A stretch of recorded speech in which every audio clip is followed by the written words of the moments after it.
I'm Ricc Rollins, and this is Going Places. Don't you want to come along? Let's go.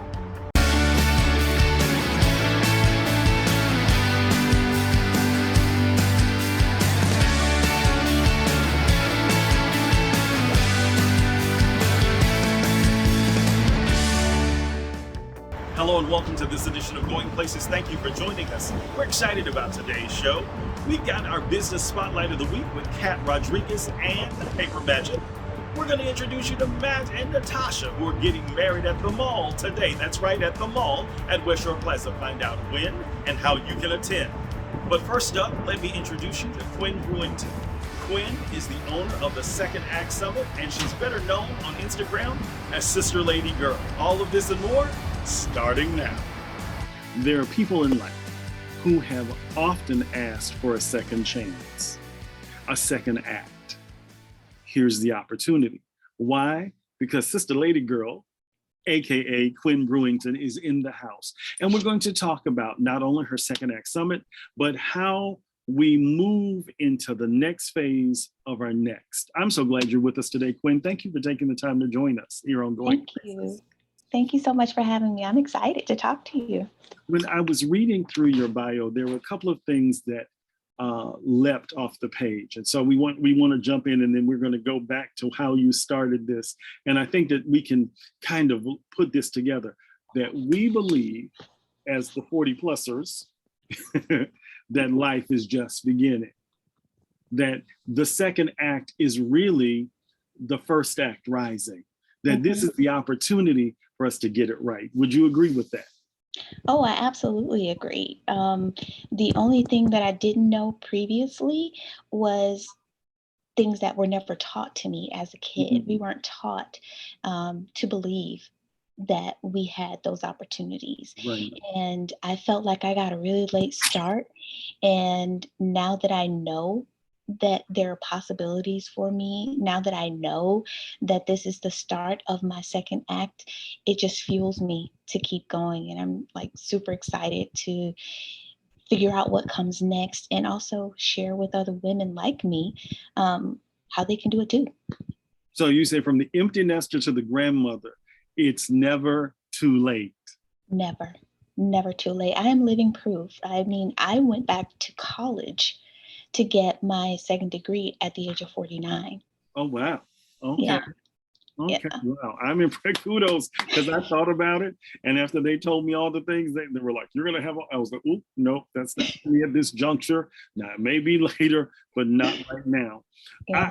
I think that when I read your bio and or what was presented to me, the things that left off the page, and like I said, there are some things here that are just so great, that the women that you give voice to, the struggles, the strengths, the weaknesses, and the wisdom of women over 40 who have unapologetically declared this is their time. Let's talk about that for a second. You get to this place where you say in life, wait a minute, my life isn't over. It's just beginning. And then you make the declaration that this is my time. How did you get there? I'm talking about there to the point where you were like, I'm not taking no for an answer at any given time. Yeah, I mean, it really kind of snuck up on me, right? Wow. We as women, young girls, are taught to be nurturers and providers from a very, very young age, from the time that we receive our first doll to take care of, right? We are being taught and told that these are your roles. This is the lane that you stay in. And when I got to my mid 40s, I have two girls, and both of them are in their 20s. And so when my role as everyday nurturer and provider ended, I started to flounder a little bit because I didn't know me anymore. I had spent the better part of my life taking care of other people. And then when those people didn't need me to take care of them in the same way, I was a little bit lost. And so that's when it kind of hit me that, you know what, you need to put yourself first and start doing some things for yourself now. Quinn, OMG, I tell parents all the time when I sit with them in my pastoral conversations, You have to put you first. I think that people who think that that's selfish, they do a disservice to themselves, because if you're not whole, then how can you give of yourself to Okay. anybody? Because You can't. your brokenness creates more brokenness. Would Hmm. you agree?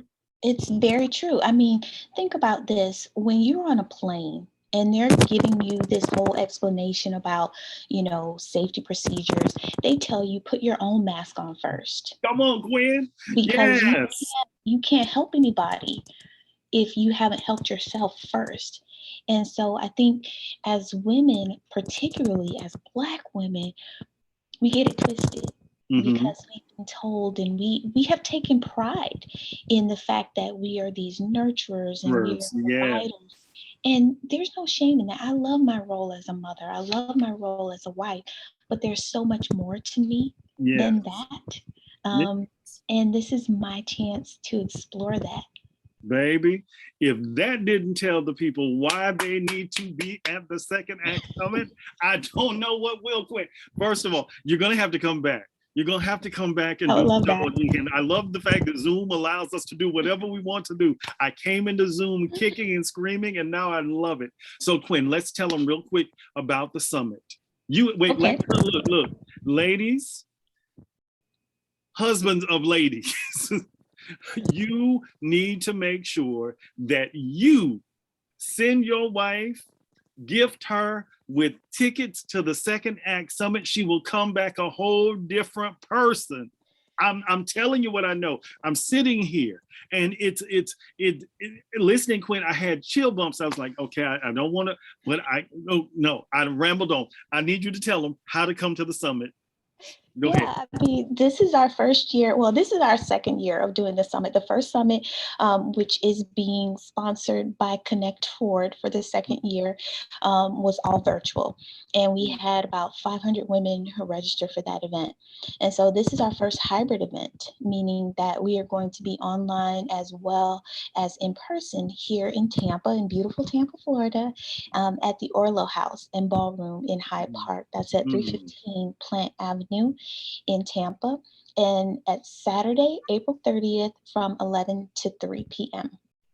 And we're going to have keynote speakers. We're going to have panelists, expert panelists, women who look just like you, who have gone through the same types of things as you and gone through the other side.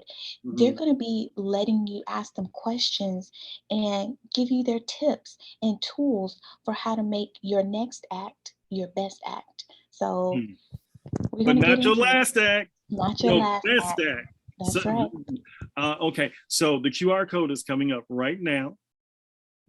I want you to make sure that you owe it, ladies, my sister friends, you owe it to yourself to be at the second act summit, because it is the road to reinvention, and it is time to do this thing better than you did the first time. Not saying you didn't do it well, you're just going to do it better this time. Quinn. And for you. Exactly, for you. That is so important. Quinn, you are welcome back any time. Oh, thank you, my brother. I appreciate you. Okay. God bless you. When we come back, Kat Rodriguez and Paper Magic, right after this. Hi, I'm Arlene. Welcome to Coffee Speaks and Tea Talks. What's your coffee saying? Whether in for business or just getting away, let Coffee Speaks and Tea Talks be a part of your day. A place for you to come and share thoughts and spirit through a cup of coffee. Come and enjoy with us here at Coffee Speaks and Tea Talks. Coffee Speaks and Tea Talks. Enjoy life one cup at a time.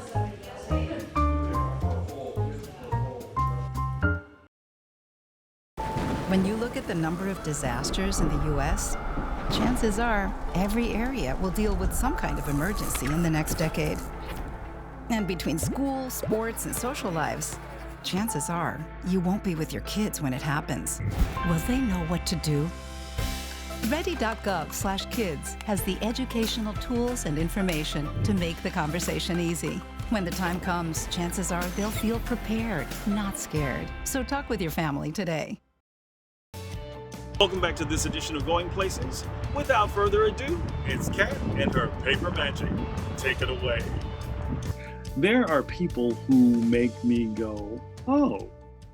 There are people that make me go, wow. And there'll be people that make me go, oh, wow. Kat Rodriguez is one of them.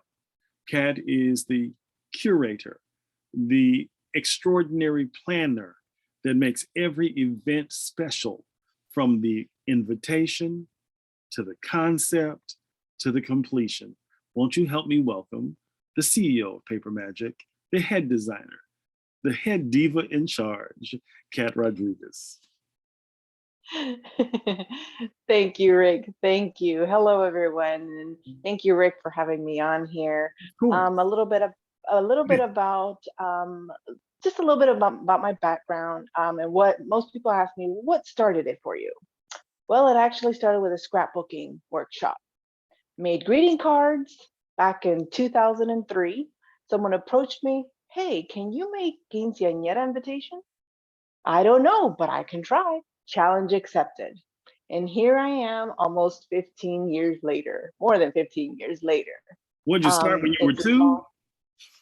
No, no, I've been doing this for quite a while, In the last, I'd say 5 to 6 years, it has really, really exploded for me, even more so right after the pandemic. The pandemic, 2020, I used to kind of get out there and get to know more of the industry. I evolved from making invitations into providing DIY products or services for my bride and grooms, because sometimes they're like, well, we don't want to rent it, or we do want to rent it, but we just don't have the budget.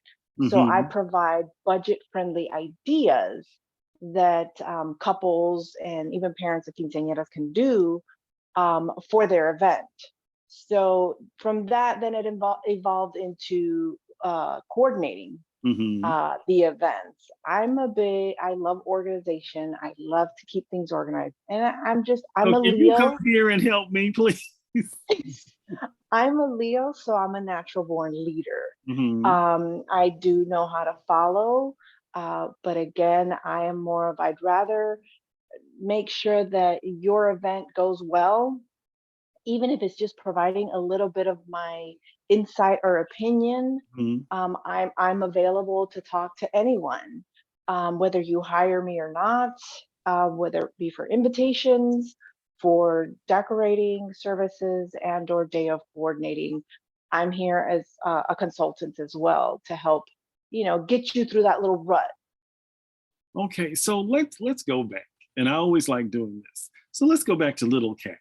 Were you always cutting paper dolls and taking things and making something out of nothing? Yes, I wouldn't say that I did paper dolls, but I always saw the potential in everything I saw.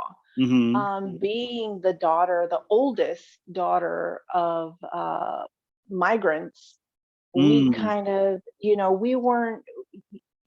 we were fed, we had a house, we were given the necessities.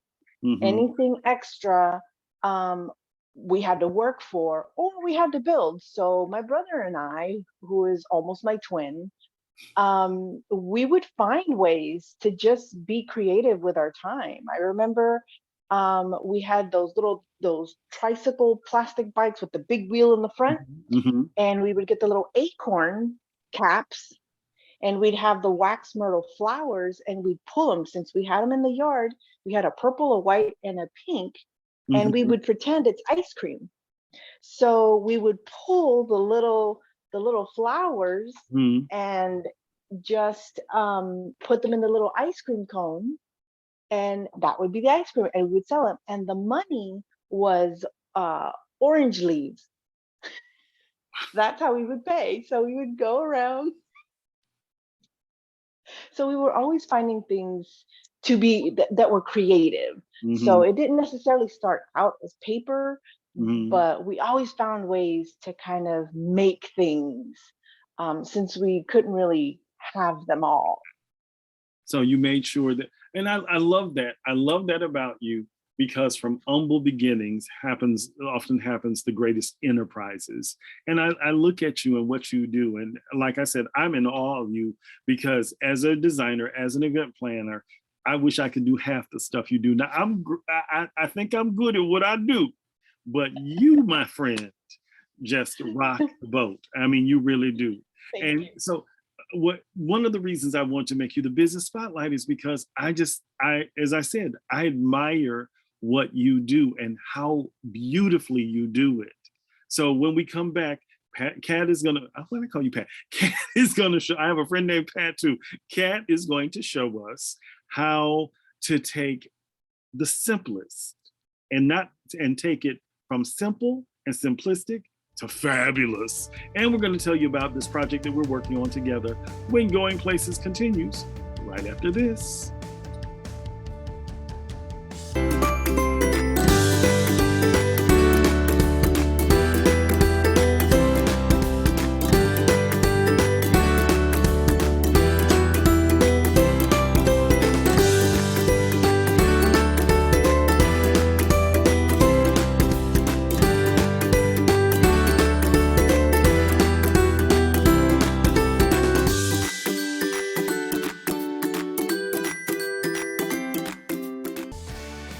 So are you ready for a little cat magic as she does her paper magic? She's going to take the simplest thing and make you go, wow. I promise you. Take it away, Kat. Well, lately, what's been trending with a lot of the weddings this year has been something unique. And of course, that is something that I love to provide. I love it when bride and grooms go out of the traditional ways that and bring it into and make it their own. I always encourage my couples, if you want to do it, they always ask me, oh, Kat, can I do this? Can I do that? You can do whatever you want. So in this case, we're going to talk about a seating chart. Okay. Now, most people put on a frame or on a mirror or, just On the it's old-fashioned simply thing with in a a number. sign. Yeah. Right. In this case, we didn't do that. We're What like, do you we know do, what? Kat? Let me just show you. So here you have your typical cubes Mm-hmm. that would normally go on a wall, right? It's Mm-hmm. supposed to provide, some decor and, you can put little trinkets on it. Mm-hmm. But no, we're not going to do that. Nope, it's a little This is cat what we're magic going to about do. to happen. Wow. This is a seating chart. Wow. You have your table number on the one side and the names on the other. All from just a Ta-da! basic cube. Wow. Just a cube. Just a cube. And that is so chic and so contemporary until it's not even funny. And people then it's better than the typical name card because it says you made the effort to make sure we felt welcome. That's correct. I love it. I love Correct. And what's great with this particular one, because it's supposed to be on display, you can have a backboard. At least the way this was used was there was a backdrop. And on the very top, I created a vinyl that said, our most favorite people. Oh, wow.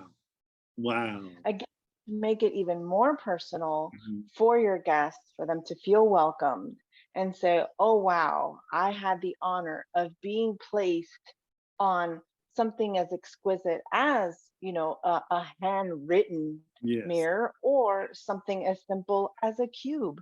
Yep. Who knew? Who knew? Who knew?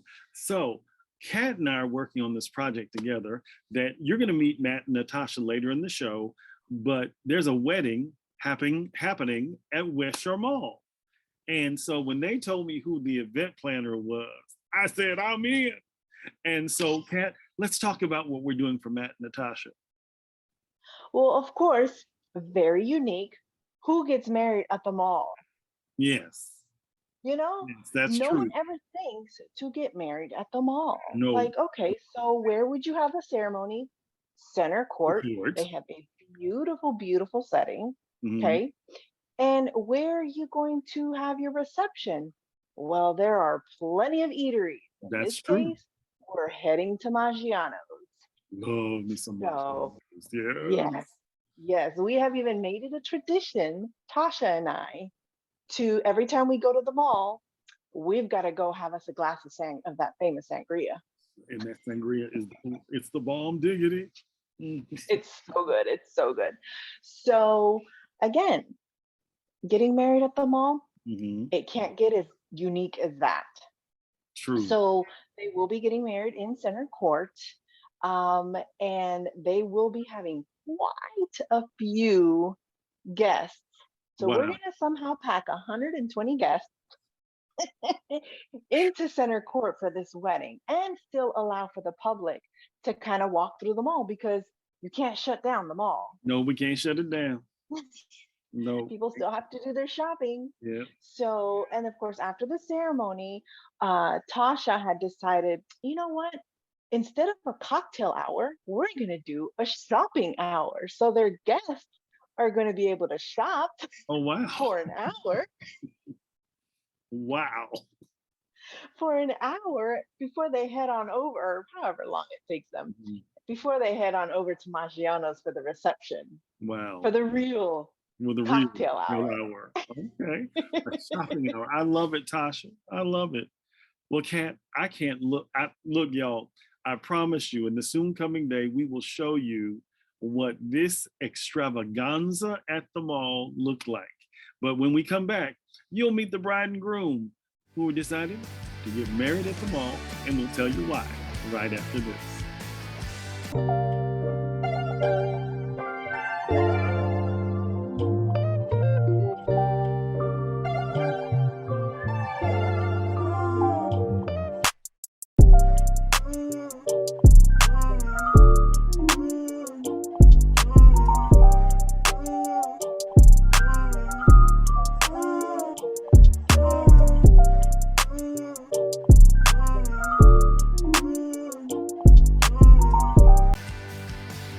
You know, I hear stories all the time about people getting married in really different places, underwater, on a mountaintop, some of everywhere.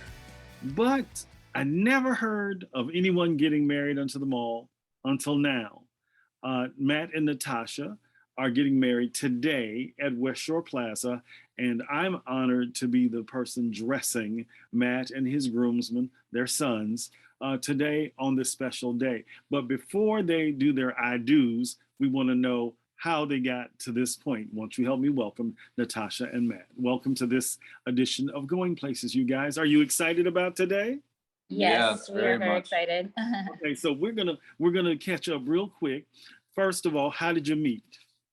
We met online on a dating app 7 years ago. Okay, and Natasha, you thought Matt. What was your first impression? My first impression, I thought he was a little goofy and childish. Why? Well, he'd appeared to be young online. I like older guys generally, and then when on our first date, he introduced me as his wife, and I thought that was Wow. a little weird. Wow. Okay, but I got to tell you, Matt, you are in good company because Norman Harris, who was on in February, we did their pandemic love story, basically said the very same thing on their first date. And they got married in 2021, and as they celebrated their anniversary this year, they have a new bundle of joy. So, hey, you're Well, in good company. I just knew she was the right one from day one. It's a man's instinct, Rick. Mhm. Well, and so Matt, you said knew she was the one. Why? How? Come on, give us the dirt. I knew she was my type. She was beautiful. She had a great sense of humor. She was very talkative. I just knew it was my gut. Just I don't know how to explain it, but I just knew it. And my mama always says, go with the gut. And I think that she was right. Mama's never wrong. So you find each other 7 years ago, you date. So when did you decide to pop the question? It took a while. I didn't want to rush into it. Oh, I wait, wait, just wait, want, wait. So you tell her on the first date she gonna be your wife, or you introduce her as your wife, but you don't want to rush in. I know that I mean, I meant it, but at the same time, it was kind of in a joking manner. But I didn't think about marriage at that time. Hmm. Okay, so it took you a while. Yeah, And so when did you propose? the actual date Hmm. was July of 2021. Yeah, 20, last year, your birthday. Yeah, my on my birthday. What a birthday present, and I do for a birthday present. Yes, or I Right. will. Yes. So, how did you propose? Was it anything? Did you do anything unique? What did you do? I was a little. I knew I wanted to propose in the summer. I was a little restricted with COVID, like going on these fancy trips and doing it on the mountaintop and all that. So my birthday was coming up. So I decided to, on my birthday, take her to the place we had our very first date, which was Carrabba's. I set it up with the staff there, where I brought them a cake the day before. On the cake, it said, "Will you marry me?" And that's how it happened. They sang happy birthday and then they put the cake on the table and there she was, shocked. And Natasha, when you read the words, "Will you marry me?" I What, was I was surprised. I was like, oh my God, I was almost in tears. I mean, I was just surprised. I was not expecting it. so now here we are, a year later, almost, and you're getting married at the mall. Some people would ask, why the mall? How the mall? I know the story, but let's share it with our viewers. Well, the West Shore Mall offered a sponsored wedding to a Tampa police officer. And we Um, thank you for your service every day, sir. I appreciate it. So I actually got the email at work like 2 weeks before I was getting ready to get engaged, and I read it. I was like, what girl would ever want to get married in the mall? And then I threw the idea That at her. girl. Right.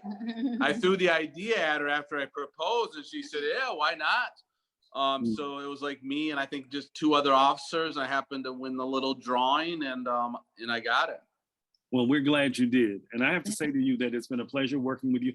Look, I deal with a lot of brides and grooms. You two have been easy peasy, and I thank you for it. I really do. And again, we want to thank you again for your service, but also showing us what real love looks like. I can't wait for today.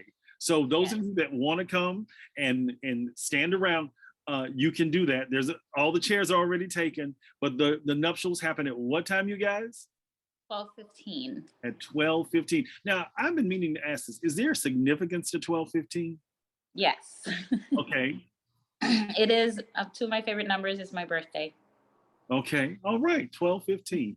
So at 12:15, the magic happens and love wins yet again. So we'll see you at the altar a little bit later today. Thank you for being with us, you guys.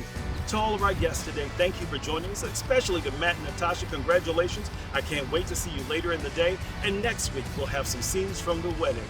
To you, we always thank you for joining us on the journey. Be blessed. We're going places, and we want you to come along.